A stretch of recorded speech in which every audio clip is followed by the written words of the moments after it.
Then Allah Azza wa Jalla says, ثُمَّ أَمَاتَهُ.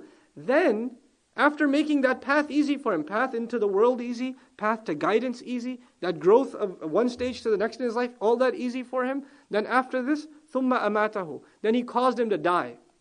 You're not in control of your death either. You think you're in control of your life, you're not even in control of your death. فَأَقْبَرَهُ. Then he made sure he ends up into the grave. He had him placed in the grave. فَأَقْبَرَهُ. After he died. Now, qabr in Arabic is to be entered into the earth. So whether you're cremated and your ashes are scattered in the in the ocean, or you want to feed yourself to the sharks, or whatever you want to do, in the end, all creatures will decay, and where will that decay go? Into the earth. It will be entered into the earth. فَأَقْبَرَهُ. Whether you have a proper grave or not, whether it's concrete or whatever, in the end you will be reduced back to this earth. So you came from something pathetic, nutfa, and you will be reduced to something that you wash from your clothes, dirt. فَأَقْبَرَهُ. Allah puts the human being in his place, subhanallah.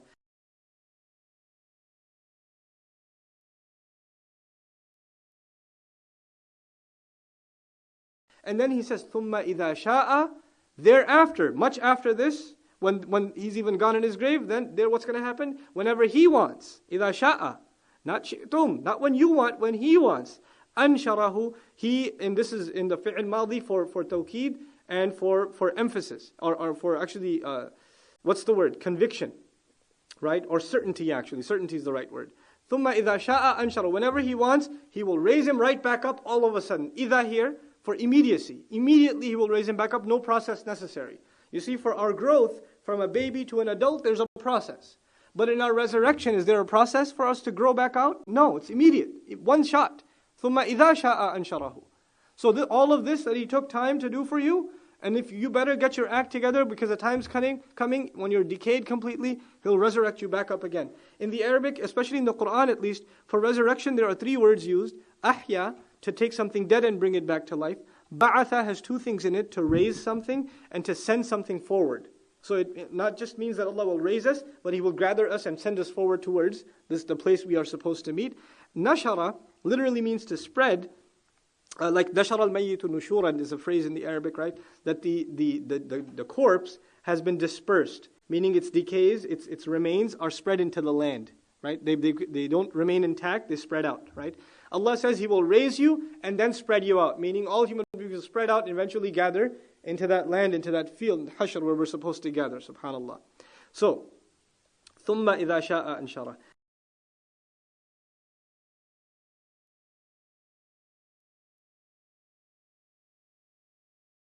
Then Allah Azza wa Jal again says, Kalla. Kalla. No, not at all. And it is certainly true what Allah is about to say. لَمَّا يَقْضِ مَا أَمَرَهُ.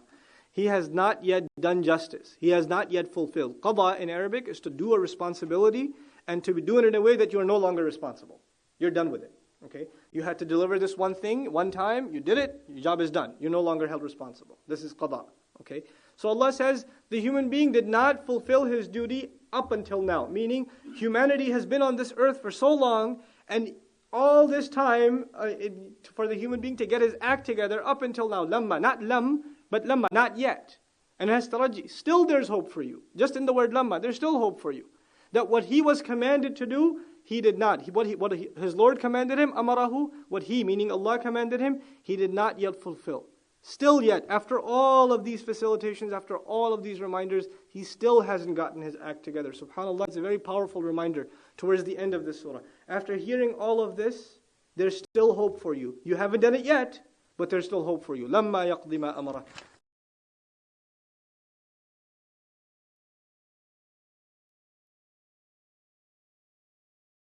So Allah Azza wa Jal, in again positive reinforcement. If all of this reminder isn't enough, let me give you something more that will put this benefit, this message over the top. فَلْيَنْظُرِ الْإِنسَانِ إِلَى طَعَامِهِ. Then let the human being look carefully and stare at his food. Literally stare and look and observe his food carefully. Stare at the food on your plate and just think about it. Just stare at it. Why is Allah wanting you to stare at it? To remind you that you have responsibilities. كَلَّا لَمَّا يَقْضِ مَا أَمَرَهُ فَلْيَنْظُرِ الْإِنسَانِ إِلَى طَعَامِهِ. The human being did not fulfill. He did not fulfill the obligations due to him that Allah had commanded him with. Let him take a look at his own food. Now what does he mean by that? Look at the things Allah is going to mention now. By the way, ta'am in Arabic, as opposed to akl. Akl is any kind of food. Ta'am is food more particular for human beings.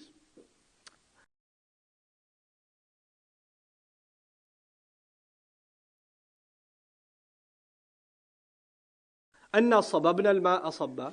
So you're looking at this orange or this grape on your plate that you bought from the grocery store. Allah says He poured water down, abundant pouring. Sab is actually literally to take a bucket and pour it over somebody, right? So Allah pours buckets of rain, right? It's even in English expression, right? Allah pours heavy, heavy, heavy rain. That we pour rain, water upon water upon water. أَنَّا صَبَبْنَا الْمَاءَ صَبًّا. It is we who send that water down.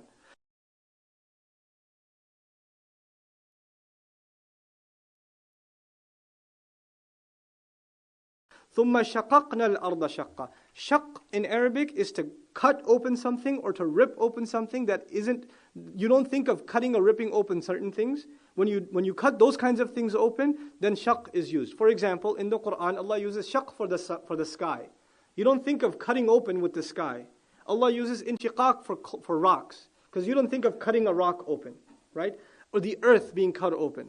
And so these are grand things that you don't necessarily, you think paper, cloth, right? These are, or skin cutting open. These are the things you expect to cut open. But Allah says He cuts the earth open. He tears it open.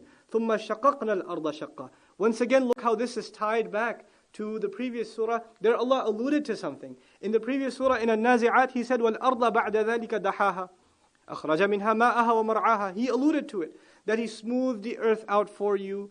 And then after this, He brought out from it the pastures, right? He brought out the water of it and the pastures of it. Now He's being more explicit. He's taking those ayat, it's like those ayat, the tafsir of them is coming here in the next surah, right? So He said, ثُمَّ شَقَقْنَا الْأَرْضَ شَقًّا.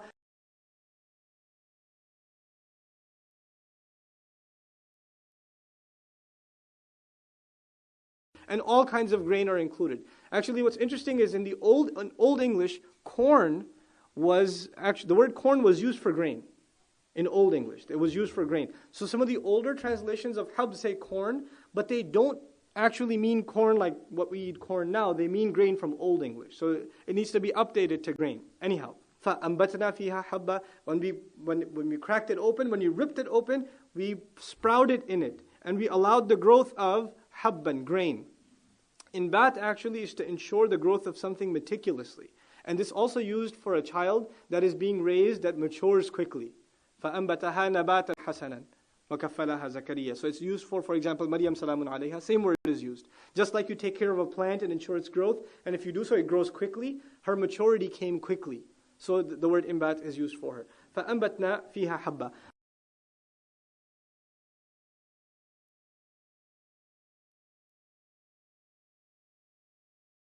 وَعِنَبًا وَقَضْبًا. Now notice the most important vegetations are mentioned first. Hab, grain. That's the source food basically. Okay. وَعِنَبًا وَقَضْبًا. Inab is actually grapes. Qadb is all kinds of vegetations. So carrots, cucumbers, etc., etc. Mostly vegetations that grow under the earth come under qadb, so that the animals eat the top part of it, the green, the leaves, etc. of it, and the human beings enjoy the part of it that is underneath the ground. So وَعِنَبًا وَقَضْبًا.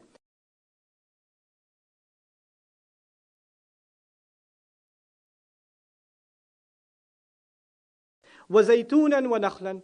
And then on top of this, something that the Arabs are all too familiar with. Zaytun is the olive. And nakhl is the date. The date. These are luxuries. This is the most, so it's moving from essentials to more luxurious and exotic kinds of foods.